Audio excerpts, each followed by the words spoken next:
नमस्कार दोस्तों, स्वागत है आप सभी का। इस लेक्चर में हम संक्रमण तत्वों के कुछ महत्वपूर्ण यौगिकों के बारे में पढ़ेंगे। पिछले लेक्चर में हमने संक्रमण तत्वों के सामान्य गुणों को कंप्लीट कर लिया था। यदि आपने पिछले वीडियो नहीं देखे हैं तो आप पहले इस चैप्टर के शुरू से वीडियो देखना शुरू करें और उसके बाद आप इस वीडियो तक पहुंचे। आज का अपना टॉपिक है संक्रमण तत्वों के कुछ महत्वपूर्ण यौगिक। तो मैं हेडिंग लगा देता हूं, संक्रमण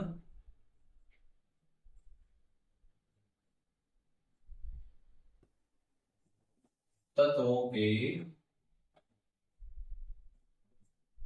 कुछ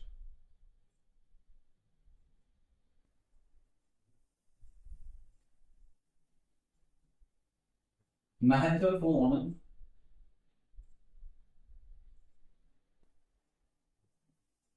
यौगिक।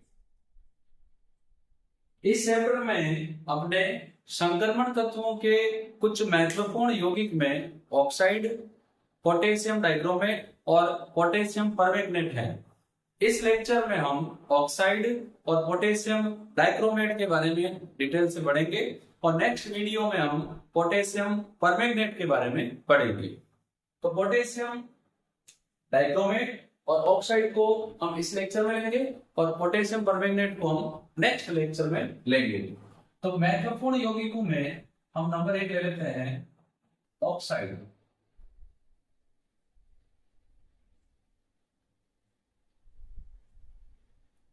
संक्रमण तत्व उच्च ताप पर ऑक्सीजन से अभिक्रिया कर ऑक्साइड बनाते हैं। धातुओं के ऑक्साइड में धातु की उच्चतम ऑक्सीकरण अवस्था वर्ग संख्या के समान होती है। हालांकि ऑक्साइड को हमने पहले भी ले रखा है इसी चैप्टर में। संक्रमण तत्व, देखो संक्रमण तत्व बोलो, संक्रमण धातुएं बोलो, डी ब्लॉक के तत्व सेम चीज है। संक्रमण तत्व उच्च ताप पर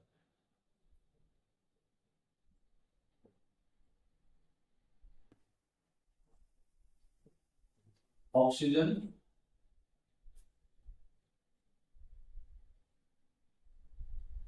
से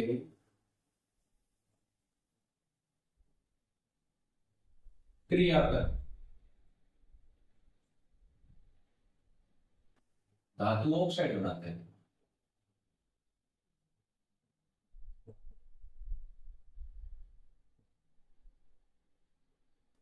और जो ये ऑक्साइड बने हैं इनमें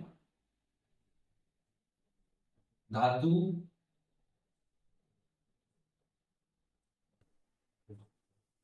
ऑक्साइड में धातु की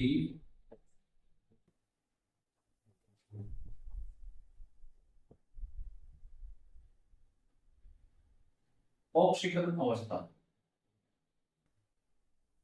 और ये ऑक्सीकरण अवस्था में कौन सी खाई है? कुछ तब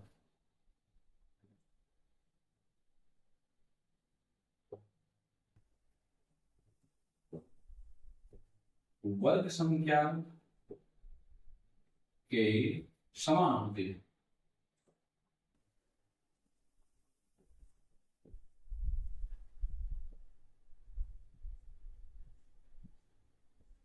फॉर एग्जाम्पल जैसे ऑक्साइड की अगर हम बात करें तो स्कैंडियम ऑक्साइड Sc2O3, इसके बाद स्कैंडियम के बाद बना था titanium TiO2, titanium Ag3Cr3 chromium CrO3, manganese Mn2O7। अब देखो यहाँ पर स्कैंडियम की ऑक्सीजन अवस्था कितनी हो जाएगी? तो देखो यहाँ पर स्कैंडियम 2 है और ऑक्सीजन है 3, तो एक ऑक्सीजन का -2, 3 ऑक्सीजन का -6, तो -6 और 2 का क्या होगा? +6। एक का क्या हो जाएगा? +6। इसमें 2 ऑक्सीजन है, टाइटेनियम का हो जाएगा +4। 3 ऑक्सीजन है, दोनों की हो जाएगी +6। 7 ऑक्सीजन है, 14 14 का था। तो यहां पर धातु जब ऑक्साइड बनाती है, अगर यहां हम बीच में वेरिडियम को ले लेते हैं, वेरिडियम क्या होता है?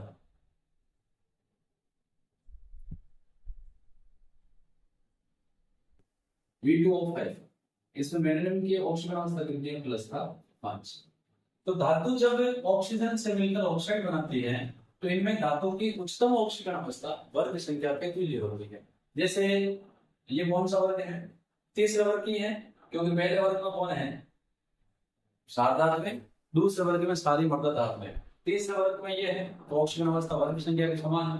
चौथे में टाइटेनियम है, वर्ग संख्या के समान है। ऐसे ही जो सातवां वर्ग है उसमें मैग्नीज है। तो हर एक धातु का ऑक्साइड की जो उच्चतम ऑक्सीजन अवस्था है वो वर्ग संख्या के तुल्य होती है। आवर्त सारणी में ग्रुप ऐसे हैं, 1 2। हमने पहले भी बात की है कि डी ब्लॉक एलिमेंट वर्ग नंबर 3 से बाहर आते हैं। तो ये वेरिडियम 5वें वर्ग का है, तो इसकी ऑक्सीजन संख्या, इसके ऑक्साइड में V2O5 जो वेरिडियम का ऑक्साइड है, इसमें वेरिडियम की ऑक्सीजन अवस्था +5 है। और ये कौन से वर्ग का है? 5वें वर्ग का है। क्रोमियम का ऑक्साइड CrO3 में क्रोमियम की ऑक्सीजन अवस्था +6 है। ये कौन से वर्ग का है? 6ठे वर्ग का है। इसी प्रकार Mn2O7 है, मैग्नीज ऑक्साइड में मैग्नीज की ऑक्सीजन अवस्था +7 है। ये कौन से वर्ग का है? 7वें वर्ग। तो यही हमने लिखा है, धातु ऑक्साइड में धातु की ऑक्सीजन अवस्था हाईएस्ट वर्ग संख्या के समान है। संक्रमण तत्व ऑक्सीजन के साथ ऑक्साइड के अलावा ऑक्सो धनायन भी बनाते हैं। तो यह है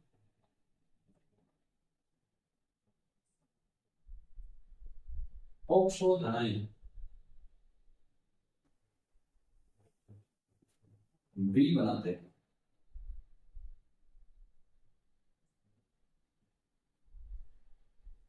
जैसे फॉर एग्जांपल ये वेरिडियम के साथ मिलकर बनाएगा VO2+ ऑक्सो धनायन, VO+2 PiO+, ये क्या है? ऑक्सो धनायन है।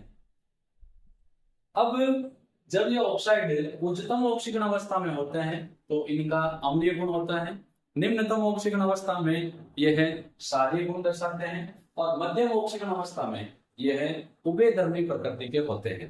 तो ऑक्साइड जो है ये कुछ गलत है, कुछ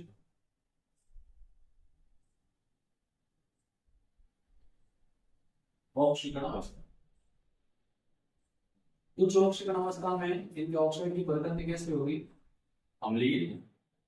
फिर चलो इसको ऐसे कर लेते हैं, निम्न से शुरू कर लेते हैं। ये मध्य और ये उच्च।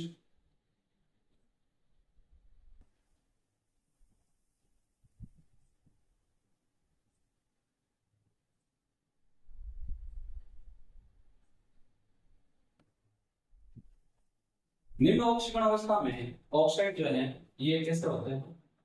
क्षारीय। मध्यम में ये उभयधर्मी होते हैं, यानी अम्ल और क्षार दोनों के गुण दर्शाते हैं। और कुछ ऑक्सीजन अवस्था में ऑक्साइड जो है अम्लीय प्रकृति के होते हैं।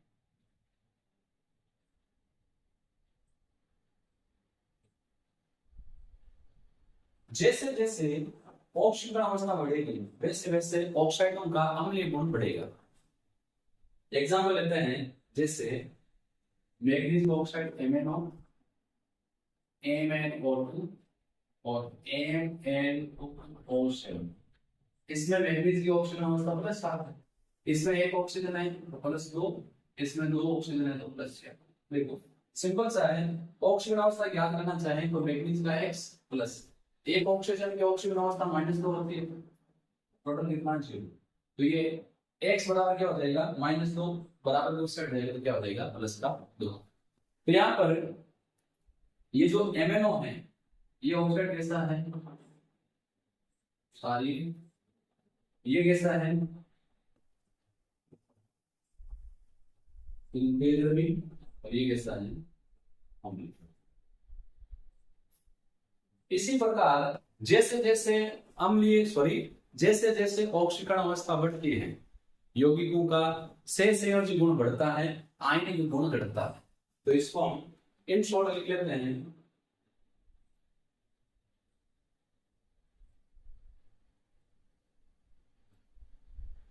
यदि ऑक्सीकरण अवस्था ज्यादा है, कौन सा गुण ज्यादा है? अम्लीय गुण।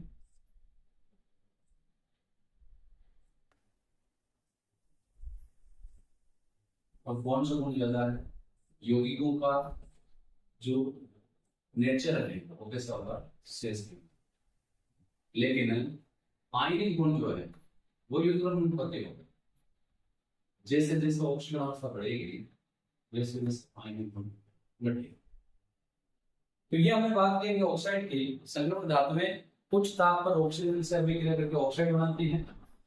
धातु के ऑक्साइड में धातु की ऑक्सीजन अवस्था वर्ग संख्या के समान होती है। फिर ये ऑक्साइड के अलावा ऑक्सीजन से रिएक्शन करके ऑक्सो धनायन भी बनाते हैं। जैसे जैसे धातु की ऑक्सीजन अवस्था बढ़ती है ऑक्साइड का अम्लीय गुण बढ़ता है लेकिन क्षारीय गुण घटता है। और जैसे जैसे ऑक्सीजन अवस्था बढ़ती है वैसे वैसे यौगिक का शेषयोगी गुण बढ़ता है, आयनिक गुण घटता है। ये हमने बात की महत्वपूर्ण यौगिकों में नंबर 1 की। अब हम दूसरा ले रहे हैं महत्वपूर्ण यौगिक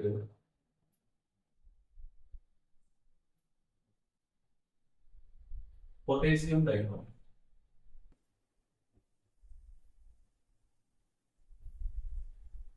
फॉर्मूला है K2Cr2O7।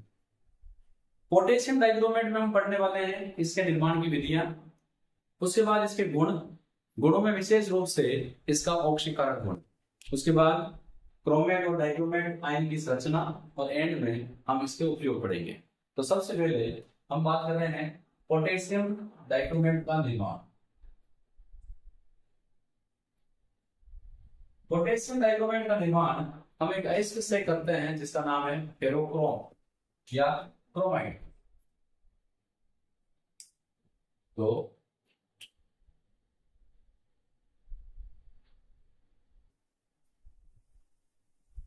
इसका निर्माण किससे करेंगे? फेरोक्रोम एसिड से। इसको क्रोमाइड भी बोलते हैं।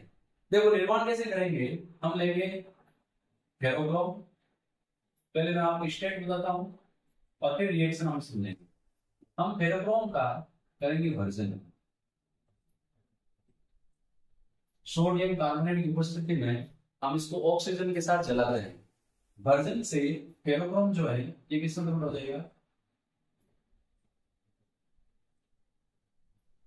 Sodium chromate. फिर जो सोडियम क्रोमेट है इसकी हम रिएक्शन करवाएंगे सल्फ्यूरिक एसिड से H2SO4 से, तो ये बना लेगा सोडियम डाइक्रोमेट। सोडियम डाइक्रोमेट की रिएक्शन हम पोटेशियम क्लोराइड से करवाएंगे, ये बना लेगा पोटेशियम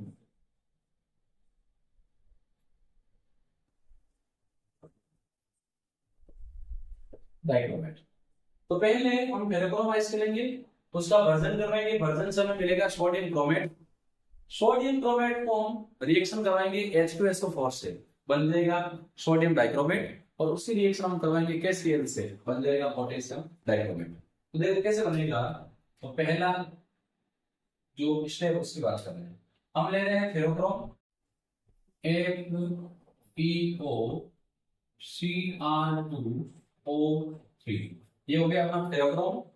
इसका हम वर्जन करवाएंगे, तो वर्जन के लिए हम ले रहे हैं सोडियम कार्बोनेट, साथ में ले रहे हैं ऑक्सीजन, क्योंकि वर्जन के लिए ऑक्सीजन के साथ हम अयस्क को उसके गलनांक बिंदु से नीचे तक गर्म करते हैं। तो यहाँ पर हमें क्या मिलेगा? एक मिलेगा सोडियम क्रोमेट, सोडियम क्रोमेट है Na2CrO4, ये सोडियम क्रोमेट। साथ में मिलेगा हमें आयरन का ऑक्साइड Fe2O3, और साथ में मिलेगा कार्बन डाइऑक्साइड, ये हमें मिलेगा। बैलेंस करने के लिए ये 3 ऑक्सीजन है, विषम संख्या में इसको सम करना पड़ेगा क्योंकि सभी में O2 है, ऑक्सीजन सम संख्या में है तो इसको विषम करना, सभी में सम संख्या में है तो ये 3 विषम थी, इसको 2 से गुणा करते ये सम हो जाएगा 6। Fe को 2 से गुणा करते 4 हो गए, यहाँ Fe 1 है, इसको गुणा करेंगे 4 से। इसको 4 से गुणा करते Cr2, जिसको 4 से गुणा किया है, क्रोमियम हो गया 8 से गुणा करेंगे क्योंकि यहाँ Cr अकेला है। इसको 8 से गुणा करते हैं, इस Na2 को भी हम 8 से गुणा करेंगे। फिर ये जो C है 8 से गुणा कर रखा है तो C वाले को हम कितने से गुणा करेंगे 8 से। अब देखो ऑक्सीजन यहाँ 3 1 4 है, 4 को 4 से गुणा कर रखा है 16, ये 8 3 24, 24 और 16 कितना होगी 24 और 36 और 10 40, इसको छोड़ते हैं। इस तरह देखो 8 4 32, 32 और 6 36, 36 और 16, 36 और 16 हो गई, 36 और 6 हो गई 42, 42 और ऊपर वाले 10 52। तो इस तरफ है 40, इस तरफ है 52, तो 40 को 52 करने के लिए हमें कितने करने पड़ेंगे, इस तरफ कितना देखो 8 4 32, 32 और 3 का डबल 6, 32 और 6 38, 38 और 8 से 14, 38 और 8 का डबल 16, 38 और 16 कितना होगी 54। समझ में आ रहा है नहीं आ रहा है? ये 4 को 8 से गुणा करेंगे तो 8 4 32, 2 को 3 से गुणा करेंगे 6, 32 और 6 38 और ये 8 का डबल 16, 38 और 16 8 6 14, 44 और 10 54। इस तरफ 40 है, इस तरफ 54 54 है, तो 40 को 54 करने के लिए हम इसको कितने से गुणा करेंगे 7 से। तो 40 और 7 का डबल 14, 54 होगी, ये रिएक्शन होगी बैलेंस। नेक्स्ट स्टेप में ये जो हमें सोडियम क्रोमेट मिला है इसकी रिएक्शन हम करवाएंगे H2SO4 से। तो ये है सोडियम क्रोमेट, इसकी रिएक्शन हम करवाएंगे H2SO4 से। ये बना लेगा sodium dichromate Na2Cr2O7 plus Na बना लेंगे Na2SO4 और साथ में क्या बनेगा वाटर H2O। आपको अगर ध्यान में नहीं है तो ये आप ध्यान रखते हैं, चाहे क्रोमेट हो, क्रोमेट का फॉर्मूला होता है Cr4-2 और डाइक्रोमेट का फॉर्मूला होता है Cr2O7-2। ये दोनों आयन हैं, इनकी वैलेंसी -2 ही होती है, इसीलिए हम सोडियम 2 रख रहे हैं। तो सोडियम क्रोमेट H2SO4 से निकला करके सोडियम डाइक्रोमेट Na2SO4 होके निकल जाए। ये है अपना सोडियम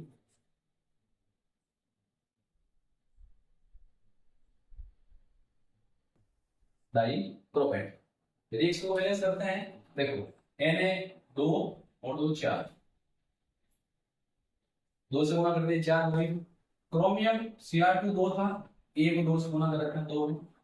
अब आगे क्या बचा SO4 है, ऑक्सीजन देखो 4 को 2 से गुणा कर रखा है 8 7 और ये 8। रिएक्शन बैलेंस है, कोई दिक्कत नहीं। स्टेप नंबर जो थर्ड है इसको मैं पहले लिखता हूं ताकि ये दो एक बार कन्फ्यूजन नहीं है। तीनों वाले स्टेप में ये जो सोडियम डाइक्रोमेट बना है Na2Cr2O7, इसकी रिएक्शन हम करवाएंगे पोटेशियम क्लोराइड से। इसके दो अणु यहाँ काम में आएंगे और ये पोटेशियम इस Na को रिप्लेस कर लेगा, बना लेगा K2Cr2O7 प्लस ये Na इसके Cl के साथ रिएक्शन करके 2 बना लेगा 2NaCl। ये क्या बन गया पोटेशियम डाइक्रोमेट। तो इस प्रकार हम फेरोक्रोम, जिसका और नाम है क्रोमाइड एसिड का सोडियम कार्बोनेट की उपस्थिति में वर्जन करवाते हैं, हमें मिलता है सोडियम क्रोमेट। सोडियम क्रोमेट की अभिक्रिया सल्फ्यूरिक अम्ल से करवाने पर हमें मिलता है सोडियम डाइक्रोमेट, और सोडियम डाइक्रोमेट की अभिक्रिया जब हम पोटेशियम क्लोराइड से करवाते हैं तो हमें मिलता है पोटेशियम डाइक्रोमेट। ये होगी इसके निर्माण की बात। अब हम बात करें गुण की। गुण में नंबर 1 हम ले रहे हैं ताप का प्रभाव।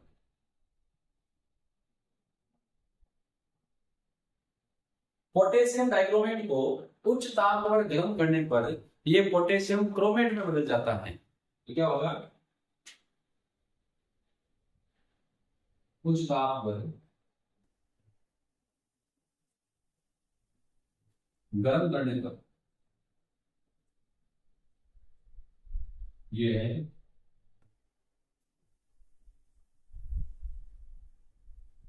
क्रोमेट में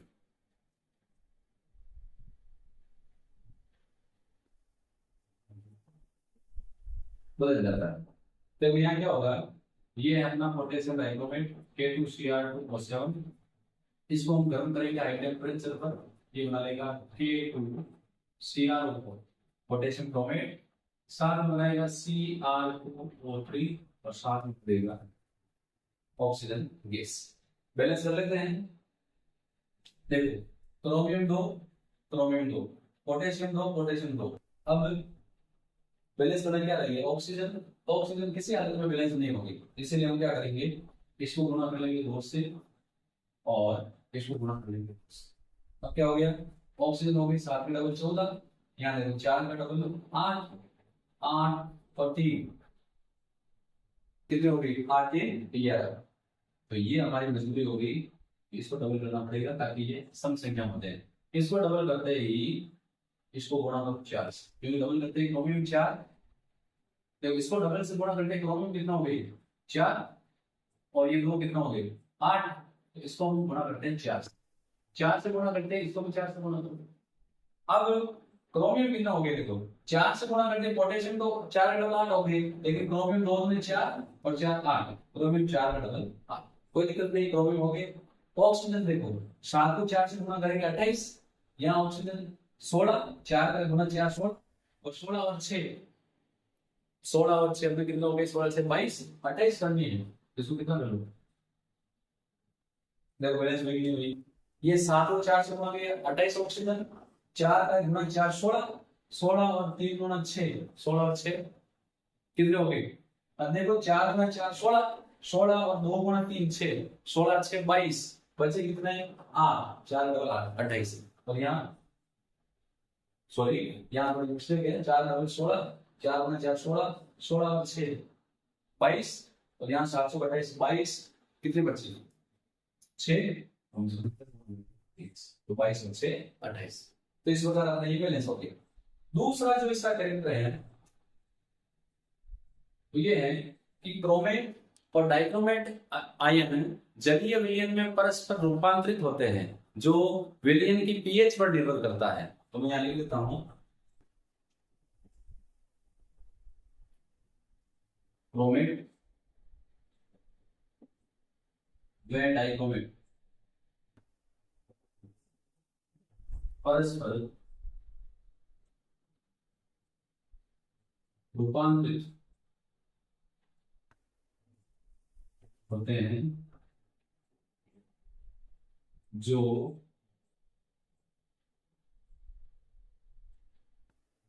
विलयन की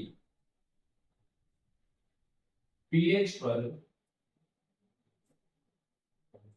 निर्भर करता है। यदि माध्यम अम्लीय होगा तो अम्लीय माध्यम में क्रोमेट डाइक्रोमेट में बदल जाएगा, जबकि क्षारीय माध्यम में डाइक्रोमेट क्रोमेट में बदल जाएगा। तो देखो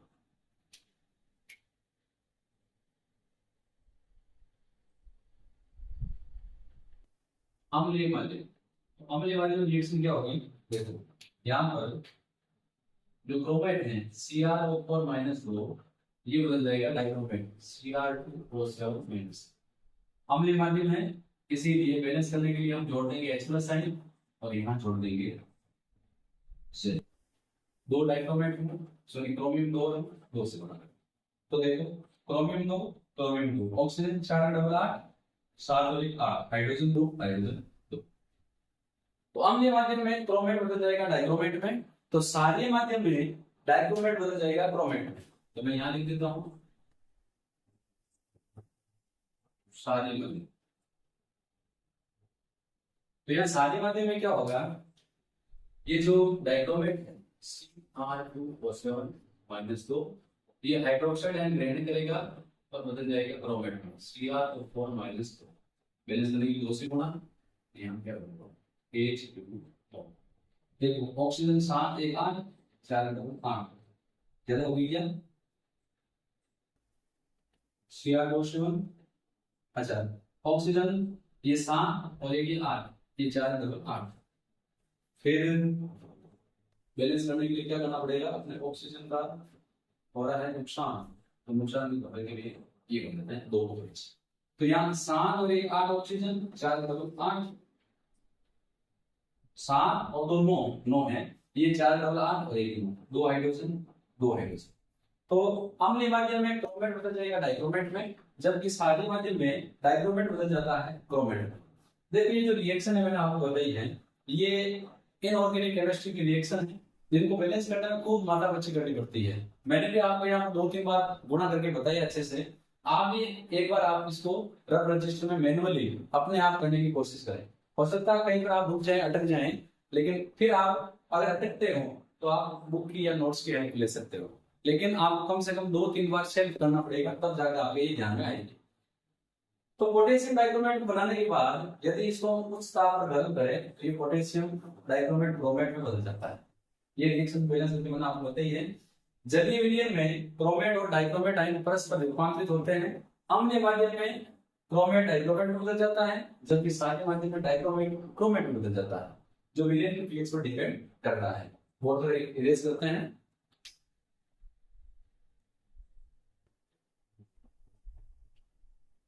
अब देखो पोटेशियम डाइक्रोमेट के थर्ड गुण के बारे में हम बात कर रहे हैं, और थर्ड गुण है इसका ऑक्सीकारक गुण।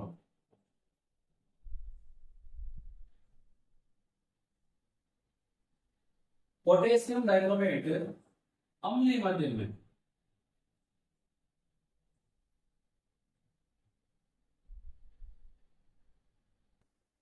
ऑक्सीकारक गुण प्रदर्शित करता है। ऑक्सीकारक वह होता है जो दूसरे का ऑक्सीकरण करता है। ऑक्सीकारक का सीधा सा मीनिंग ये है, ये दूसरे का क्या करता है, ऑक्सीकरण। ऑक्सीकारक हो गया ऑक्सीकरण करने वाला।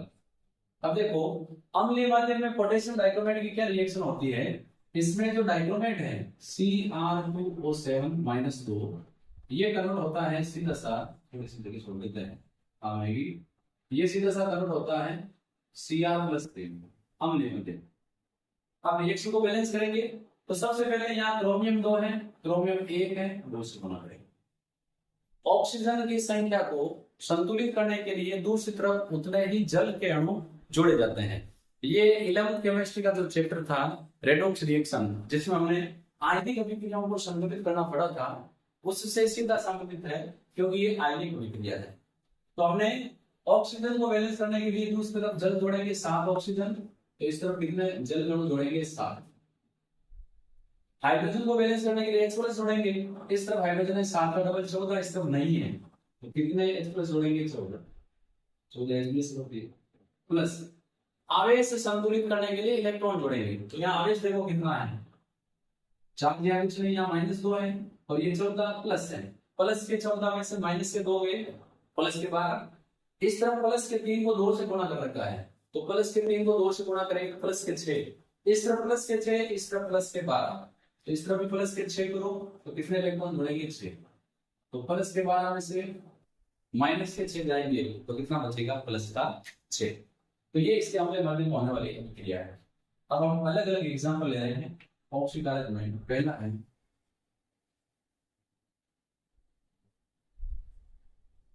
फेरस का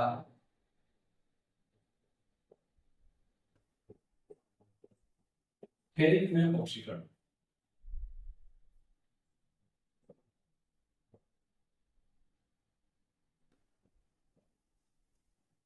Fe+2 है, इसका पोटेशियम डाइक्रोमेट Fe+3 में ऑक्सीकरण कर देता है, +2 से +3 में जा रहा है, ऑक्सीकरण संख्या में वृद्धि। बैलेंस करो, सब बैलेंस है, आवेश 1 इलेक्ट्रॉन प्रोटॉन, तो ये ऑक्सीकरण कर रहा है, इसका खुद का अपचयन हो रहा है, इसका ऑक्सीकरण हो रहा है। अब दोनों अभिक्रियाओं को जब हम जोड़ेंगे तो हमें क्या मिल जाएगी, संपूर्ण अभिक्रिया। तो दोनों अभिक्रियाओं को जोड़ेंगे तो देखो इलेक्ट्रॉन 6 इलेक्ट्रॉन 1, जब दो आयनिक अभिक्रियाओं को जोड़ते हैं तो इलेक्ट्रॉनों की संख्या बराबर होनी चाहिए, तो इसको हम 6 से गुणा कर लेंगे। 6 से गुणा करते ही 6 इलेक्ट्रॉन कट जाएंगे, बाकी क्या बचा देखो, बाकी बचा, अच्छा मैं इसको अलग पेन से लिख देता हूँ, बेटर रहेगा। Cr2 -2 प्लस 14 H+, इलेक्ट्रॉन तो कट गए, ये वाले और ये वाले। Fe को 6 से गुणा करता हूँ, 6 Fe+2, ठीक है, होगा 6 Fe+3 प्लस 2Cr+3 प्लस कितने H2 7H2। ये संपूर्ण आयनिक अभिक्रिया तब है जब डाइक्रोमेट फेरस का फेरिक में ऑक्सीकरण करता है। समझ आ गई होगी। और एक एग्जांपल दूसरा, सल्फर का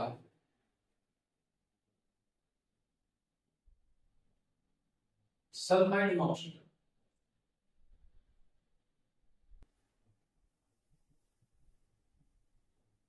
यहां क्या होगा देखो, यहां रिएक्शन होगी H2S जो है इसमें सल्फर सल्फाइड के रूप में ये कन्वर्ट हो जाएगा S। तो यहाँ सल्फर का ऑक्सीकरण -2 था, यहाँ है इसका 0 क्योंकि अकेला है। रिएक्शन को बैलेंस करेंगे 2H+ इस तरफ जोड़ देंगे। आवेश इस तरफ 0 है, इस तरफ 2 है, कितने से गुणा करोगे 2 से। तो 2 इलेक्ट्रॉन जोड़ दिए, प्लस के 2 माइनस के 2 0, उस तरफ भी 0। एक सल्फर 2 हाइड्रोजन 2 हाइड्रोजन। अब ये रिएक्शन हो रही है, एक रिएक्शन ये हो रही है, ये वाली मान लो एकदम। तो जब इस रिएक्शन को इस रिएक्शन को जोड़ेंगे तो हमें और रिएक्शन मिल जाएगी।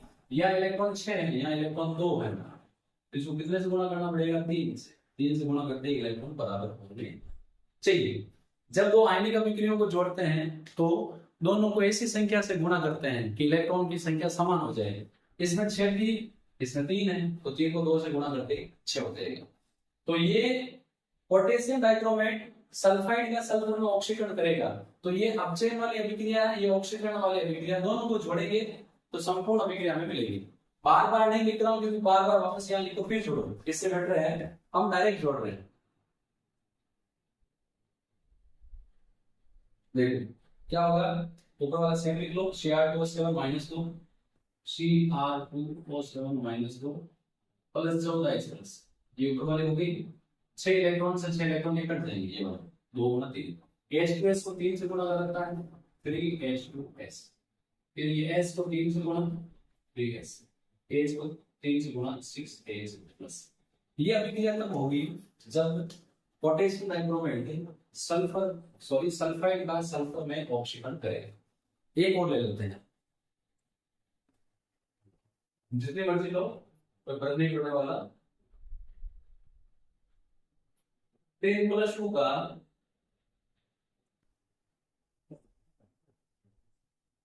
+4 में ऑक्सीकरण।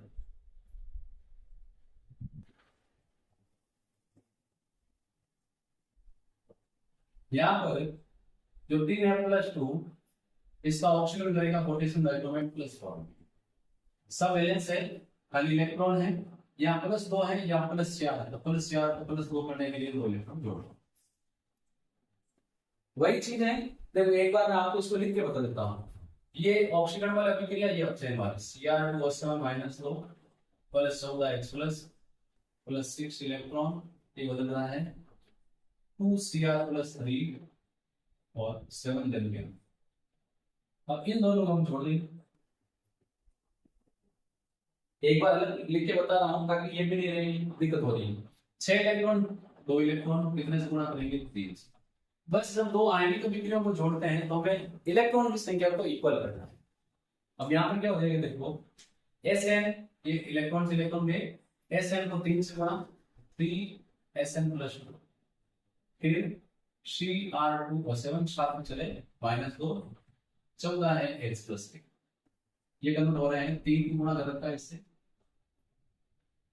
3Sn+4 2Cr+3 और 7H2। यह रिएक्शन तब होगी जब पोटेशियम डाइक्रोमेट 10+2 का 10+4 में ऑक्सीकरण करेगा। अब देखो 3 क्रोमियम 2 ऑक्सीजन 14 हाइड्रोजन 7 14 ऑक्सीजन 7, ये 7 आवेश इस तरफ देखो 3 गुणा +2 +6 और प्लस के 14 प्लस के 20 में से 2 गए प्लस के 18। यहाँ 3 को 4 से गुणा किया 12 और 2 गुणा 3 6, 12 और 6 18। तो इस तरफ प्लस के 18, उस तरफ प्लस के 18। ये मैं आपको खुद को करने के लिए दे रहा हूं।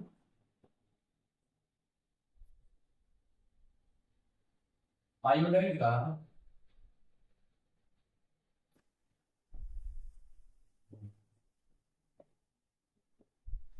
आयोडीन में ऑक्सीकरण।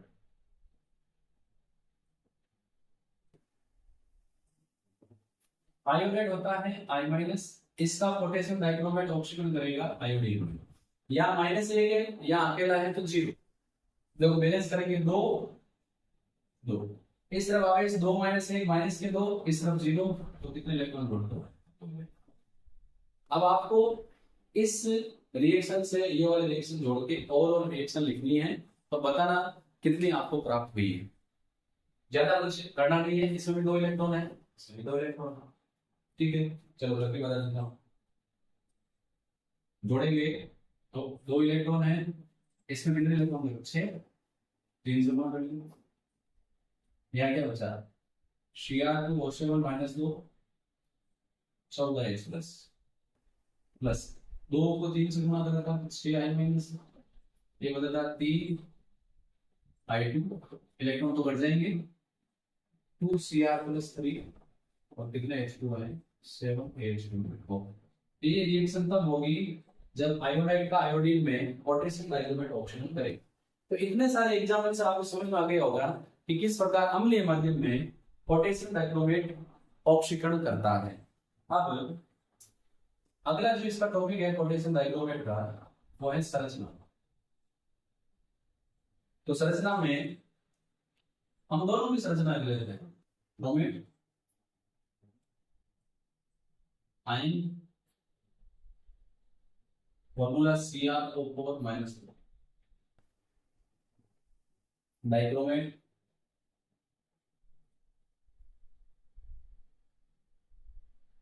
Ion, formula Cr2O7 -2। अब देखो इसमें बात करते हैं हम क्रोमियम की ऑक्सीकरण अवस्था। तो क्रोमियम को मान लेते हैं X, जिसकी याद करें इसको X प्लस 4 ऑक्सीजन, एक का -2, 4 का -8, टोटल कितना है -2। X बराबर -8, इसमें जाएंगे +8, पहले से -2, X बराबर कितना होगा +10। तो यहाँ पर इसको ऑप्शन अवस्था कितनी है, +10। यहाँ देख रहे हैं 2 क्रोमियम 2X प्लस 7 ऑक्सीजन, एक का -2, 7 का 7 गुणा -2 -14, टोटल -2। तो 2X बराबर ये -14 उस पर जाएंगे +14 में से -2 जाएंगे +12, X बराबर क्या होगा 12/2। ये डाइक्रोमेट और क्रोमेट दोनों में क्रोमियम की ऑक्सीकरण अवस्था इक्वल है +6। क्रोमेट में क्या होता है, क्रोमेट की संरचना चतुष्फलक की होती है। इसमें प्रत्येक क्रोमियम 4 ऑक्सीजन से चतुष्फलक की संरचना में जुड़ा रहता है। इसमें 2 ऑक्सीजन डबल बॉन्ड से, 2 ऑक्सीजन सिंगल बॉन्ड से जुड़े होते हैं, कुछ इस प्रकार। ये जो संरचना बन रही है, इसकी संरचना कैसी है, चतुष्फलक।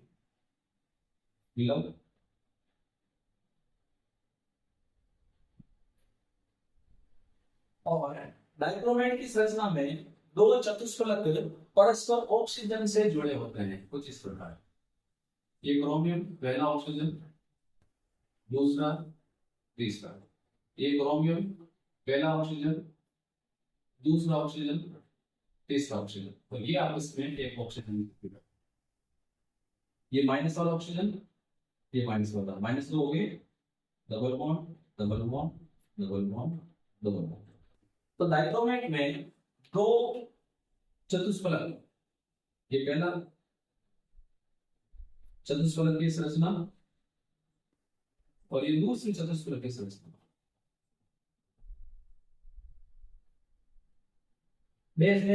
ये बंद नहीं है, संरचना कैसे दिखती है उसको यहाँ स्पष्ट करने के लिए हम इसको मिलाते हैं। तो यहाँ पर एक चतुष्फलक ये दूसरा चतुष्फलक, 2 चतुष्फलक आपस में ऑक्सीजन से जुड़े होते हैं। तो मैं यहाँ लिखता हूं, क्रोमेट में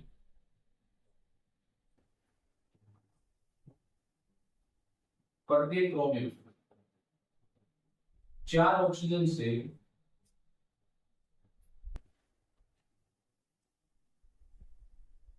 चतुष्फलक की संरचना में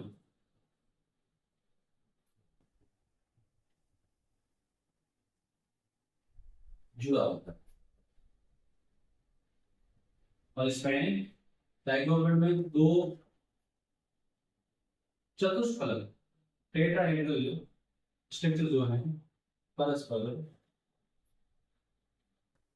ऑक्सीजन से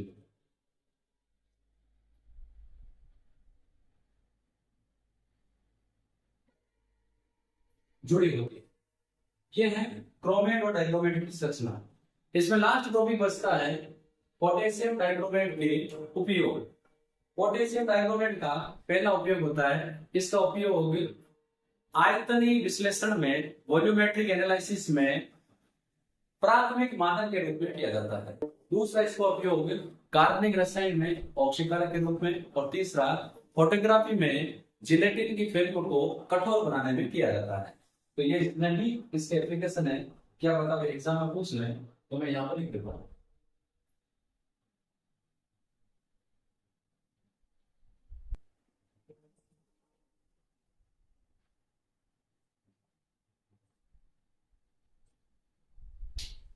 उपयोग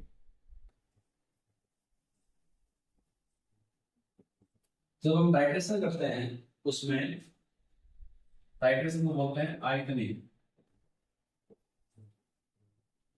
आयतनीय विश्लेषण में पोटेशियम डाइक्रोमेट का उपयोग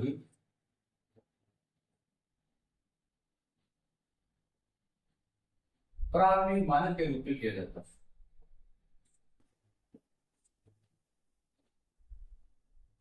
तो जब आप प्रैक्टिकली करोगे, जिसमें आप टाइट्रेशन करोगे, तो उसमें पोटेशियम डाइक्रोमेट की सहायता से हम अज्ञात विलेन की सांद्रता ज्ञात करते हैं। नंबर 2, ऑर्गेनिक केमिस्ट्री में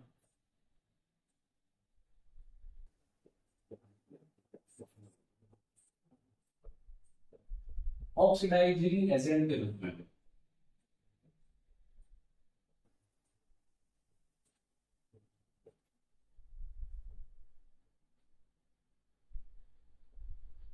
थर्ड, फोटोग्राफी में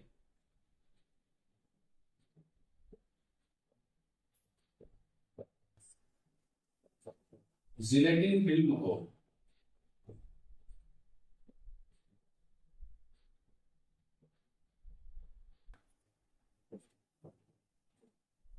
कठोर बनाने।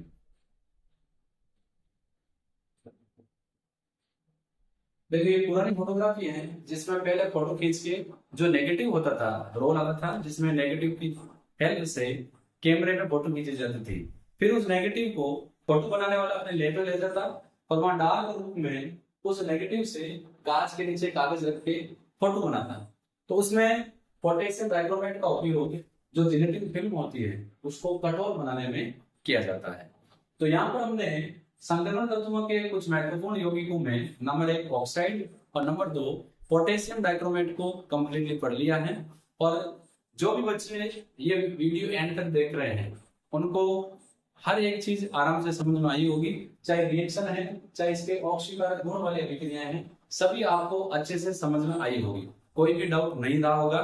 फिर भी डाउट रह गया है तो जहां आपको डाउट है वहां से वीडियो आप वापस देखना शुरू करें। रिएक्शन है बैलेंस करनी, ये तो बहुत ज्यादा इजी है। ये उस कंडीशन में इजी है यदि आपने 11th वाला रेडॉक्स रिएक्शन वाला चैप्टर अच्छे से पढ़ रखा है। अगर वो आपने अच्छे से नहीं पढ़ा है तो आपको जरूर दिक्कत होगी। ज्यादा नहीं है, जो मैंने बताया है उससे भी आप समझ सकते हैं। नेक्स्ट वीडियो में हम महत्वपूर्ण यौगिक में नंबर 3 पोटेशियम परमैंगनेट के बारे में पढ़ेंगे। हम फिर मिलेंगे नेक्स्ट वीडियो में। धन्यवाद।